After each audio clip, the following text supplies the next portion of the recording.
Chad Wahlquist. I'm an architect at Palantir. Today, I've got Francisco Parga, good friend of mine. Thanks for joining me in Arkansas. Happy to be here. Promised to be warmer than it was, though. It is a little cold and snowy. So you have been Palantir a while. You lead a group called Apex. How did you join Palantir and kind of maybe your origin story? Cool. Yeah, I joined Palantir slightly over 6 years ago.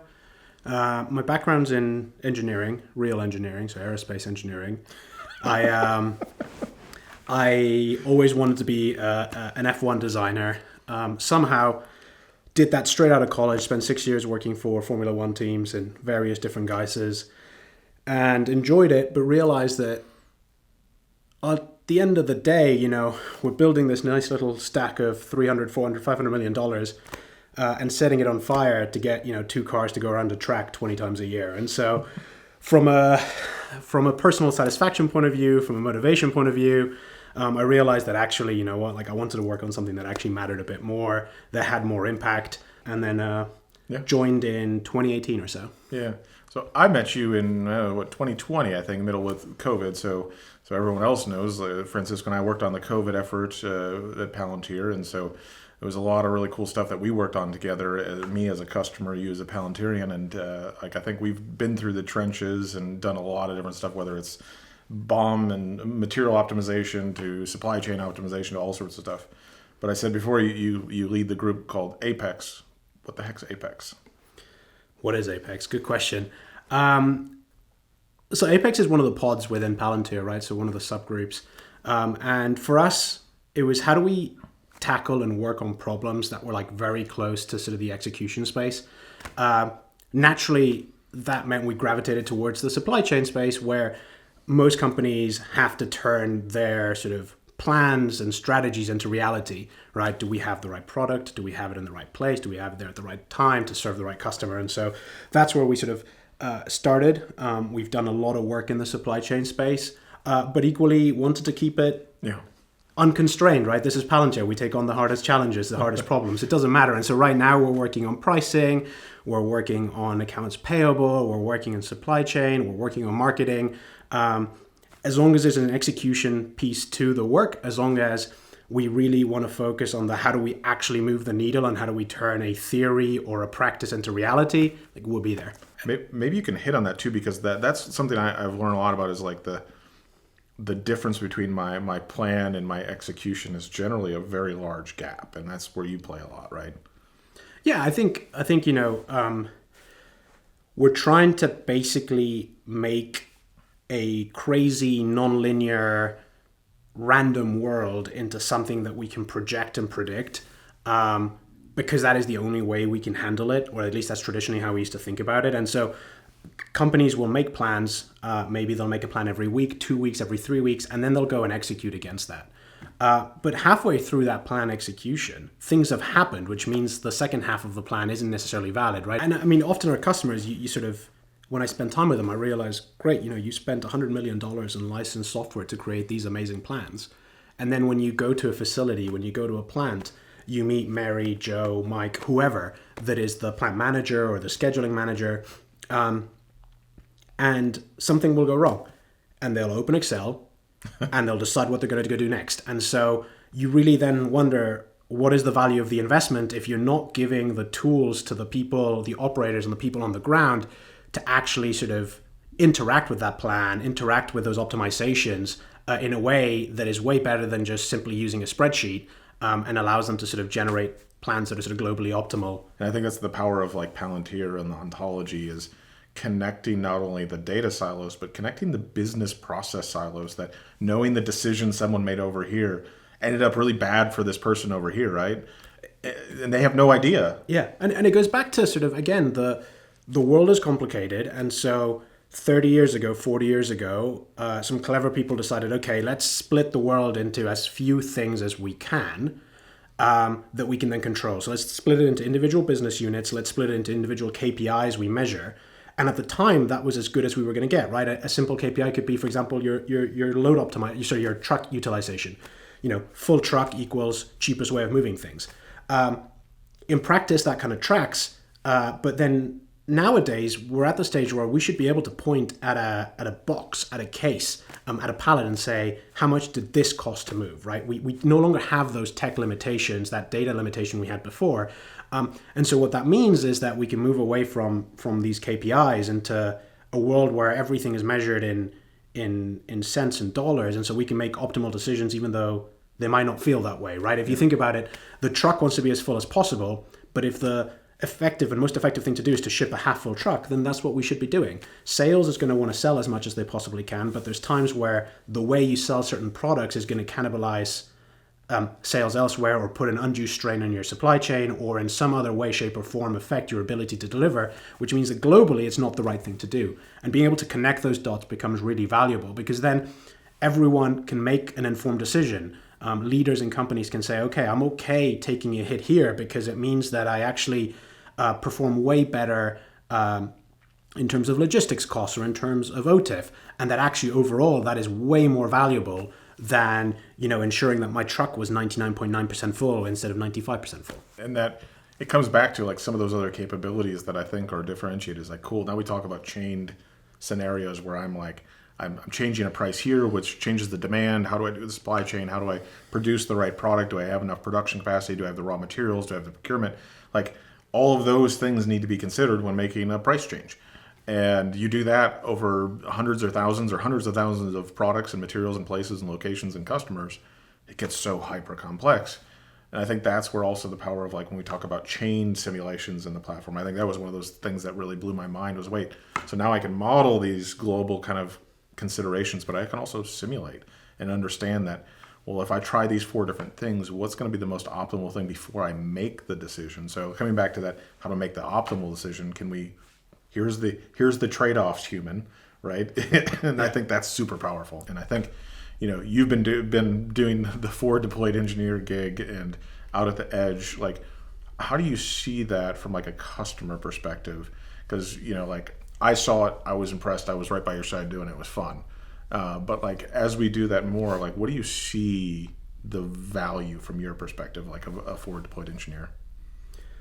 Yeah, I think, obviously you have a fresh pair of eyes, which is valuable, but more importantly, I think it's sort of connecting the way corporate thinks the world works with how it actually works. Like, I think I'm always surprised by the dissonance there of like, sure, this is my architecture diagram, or this is how the process should work, or, these are the tools they should be using to make these decisions. And then you go on site, you spend time with the operators, you spend time just looking and listening and experiencing how things work, and you very quickly realize, well, hang on a second, it's very different. And as soon as you start to put those things together and customers realize, oh, hang on a second, well, this explains why my previous 3 IT projects failed. We thought the world worked this way. We forced people to try and work in that way. Obviously, they rejected it because that is not how they work, But I think fundamentally it's connecting the sort of reality on the ground with what is happening with our customers. I'm often amazed that I've been to more facilities than a lot of the people I'm talking to in the corporate space, and to me, it makes no sense. Yes, I mean that's day one activities. Is like, how do I go see what this person's doing? How would I go work in the plant with them? That's often the first thing we say is like, cool, I understand that this is how you think the process works. Let's go to a plant. Yes. Let's not talk about anything else. Let's just go look at it happen. Yeah, and I think I love how Sham talks about this from a standpoint of like the forward deployed engineer is going to eat the pain of those people and excrete product that works for them. It's a lot of fun too, because being able to see how our customers can shape the product into what's really needed, not what fits on an architecture diagram or what some VC-backed startup is trying to sell you. I think that's really the differential. Is like, our software isn't built in this vacuum. It is built at the edge with our customers for that feedback loop, which is super cool. There's this sort of,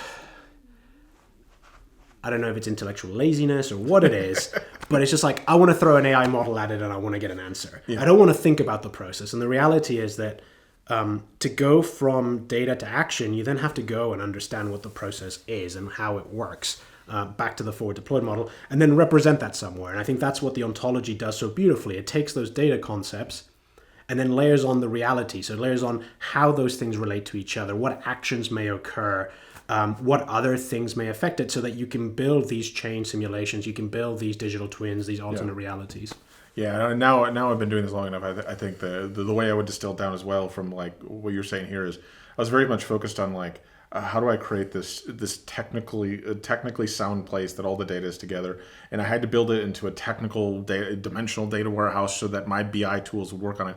But every single of the steps was aggregating away, distilling away all the value, the ground truth of how things really worked, because I had to put it in a way that then the systems work. So you had to then force people to adapt to this kind of pseudo technical language and you lost a lot of the detail and the clarity and the data and the decisions, right? And I think that's the difference in ontology is model it how it actually works. You were stuck in the corporate paradigm. Yeah. You had to find a way to model it, and the world isn't black and white. It's this varying shades of gray that need to be modeled in different ways, and I think the ontology is excellent for that. I think another thing that is another instantiation of this, another way this is brought up, is the concept of out of the box, right? A lot of the customers are like, where have you done this before? Or, hey, I can buy an out of the box solution for this. And I think that's kind of the logical next step from, hey, I put everything together in a system that was totally unopinionated and I couldn't get anything to happen, to, okay, I must put it in a system that knows exactly how the world works. But that neglects to accept that your business is going to be different to the way the software developer that built that out-of-the-box solution thinks the world should work. And that difference is often your competitive edge. And so you have two options then. You either implement the out-of-the-box solution and change the way you work and give up your edge, or you implement it, you sort of decide that is the way the world works, and then 3 weeks later you realize everyone's back to Excel because that's not how they operate. Yeah, exactly. I think that level of flexibility in ontology to really model how things work in the real world and create that kind of that feedback loop as well, because it's not just single direction reading. It's like we're talking about like actions recording back to the ontology what things, giving feedback on agenic workflows. Like there's all of these things that the ontology powers across that. I'll give you a really simple example, right? So the first project I was on when I joined Palantir was Skywise with Airbus, right? Where we were deploying Foundry to 100 plus airlines across the world. You'd think airlines all work fundamentally the same way, right? They sell tickets, they put people on planes, plane takes off, plane lands, you get off, hopefully they haven't lost your suitcase, and away you go. But every single implementation was subtly different because some airlines operated aircraft with 4 engines, others operated aircraft with 2 engines, some only operated one type of aircraft, others operated every type of aircraft known to mankind. And so even in an industry that should be as regulated and as sort of homogeneous as the airline industry, we still found that the ontology was valuable and allowed a low-cost carrier to operate the way a low-cost carrier operates, allowed a full-service airline in the Middle East to operate the way they operate, and allowed a sort of US-based airline to operate very differently, even though fundamentally they're doing the same thing. Yeah, and it really, because we hear this too, the similar thing of like, okay, I've got to get my ERP upgraded to then clean up my data so that then I can do these cool AI things. And I think this is where we really try to flip it on its head with things like Warp Speed and others is, how do I actually inject AI into these things to clean up, to move these processes forward without having to do all that? How do I make more data computable with AI up front instead of just the chat side from a user interface? But also, how do you shift from theory to action very quickly and very early on, right? You can spend months or years running a master data management program to try to improve your master data, and to find that like 70% of the attributes you don't actually need to use for these processes. And along the way, the business is still running. So you're somehow making decisions on master data that you know isn't correct. So why not layer on the technology and the automation early on to highlight where those issues are and actually fix the things that really matter? I think we find that's really useful with a lot of our customers, right? One of the main objections we often get is like, oh, whoa, hang on, I've got to get my data in the right place first because I can't do this. And it's like, well, you're already making those decisions with that data. You're telling me it's incorrect.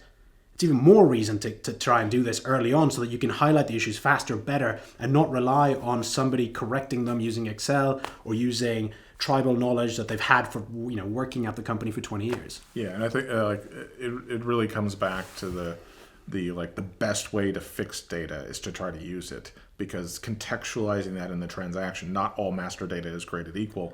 This one piece of master data might be tied to $1 billion of business, and this other one is tied to $5 or nothing. And if you just look at it from a master data perspective, they're 2 pieces of master data, right? And I think that's where contextualizing it through using it, applying it, also will highlight those things that then we create that feedback loop to go fix it much quicker. And it's not to say that that's not important, but if you're going to learn how to play golf, you can read the Wikipedia article. You might read one or two, but there's only so much you can read before you just got to pick up a club and go swing it, right? Yep.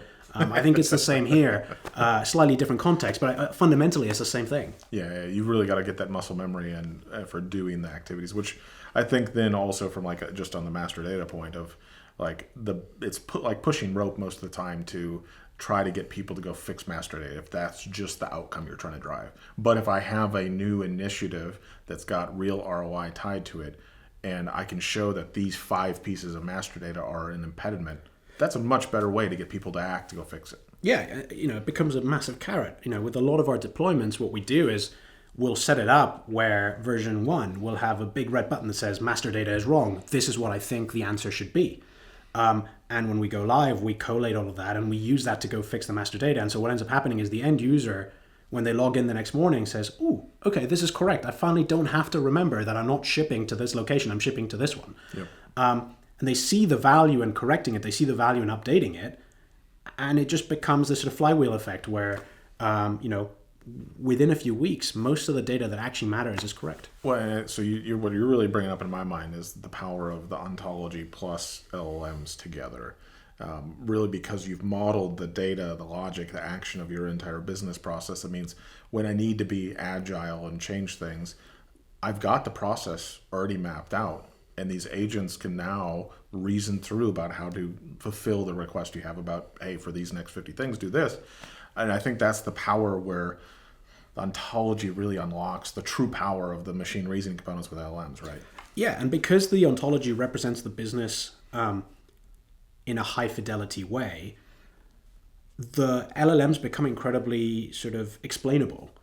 You sort of mitigate a lot of the sort of risks that often people have around hallucinations and things like that, where it's like, hey, I am telling you to do this because the model did that when I changed this input, and you can see the 5 downstream effects and they're all logical, and so therefore like I have good reason to believe that this is correct. Yep. Right? That transparency, that openness only comes from things like the ontology when you layer LLMs on top. An LLM is much like sort of Michelangelo. If you gave Michelangelo a toothpick and a block of marble, you were going to go nowhere. The ontology is the chisel, right? It's the ability to understand the business in its current guise, not in the guise it was when the model was trained 6 months ago. Yep. Like, what is my disposition today of product? Where are my trucks? What does my demand look like right this second? All of that only becomes available to an LLM through something like the ontology. From a business impact, we do all this. Like I know we've talked about it and we've done together some pretty cool, like impactful things, transformational to business. Like, do you have some examples you could share of like what this looks like anecdotally? Yeah, I think fundamentally every time you go into a store, a good chunk of your favorite brands will have in some way, shape, or form interacted with Foundry. At some of the largest protein manufacturers in the country, we're redeploying product on a daily basis, sort of minute by minute, and moving anywhere between sort of $200 and $400 million worth of product around the country every year to make sure that product is on the shelves, on time, in full, for you to buy, and minimizing the amount of product that gets wasted through expiries. Like that sounds so simple, but it is so complex at scale. Like you're saying, tens of millions of things a day being produced across tens or hundreds of facilities with distribution centers, trucking, transportation, different customer requirements, coordinating all of those all the time, millions of times a day. That's super complex to do it effectively and at scale, right? That's where I think we come in versus an out-of-the-box solution, right? And I think that's something else that becomes really important in terms of embracing complexity and just really understand your business, really understand how things work and why they work, such that when you get the opportunity to improve the things that are really hard, you can then start to look at Gen AI, LLMs, and those kind of technologies to do that. Yeah, which is really, I think, setting up the stage for the automation. It's like building that digital twin of your business process, connecting all these things, understanding the third and fourth order kind of problems is great. But once I then encode that in the ontology, and now I have LLMs that are only increasingly getting better and better at an accelerating rate, it means my machine reasoning about what to do is getting better and better. And I think for me, that's what's exciting over the next year is like the enhanced capabilities that I can't even fathom today. Like, what am I going to be able to do in 6 months? And I think everybody that has encoded their business in Ontology is going to be so far ahead of everybody else when it comes time for the true kind of AGI experience with LLMs, right? Well, thanks, Francisco, for coming to Arkansas and having a chat. It's always great to hang out with you. Yeah, always a pleasure to come down to Arkansas, Chad.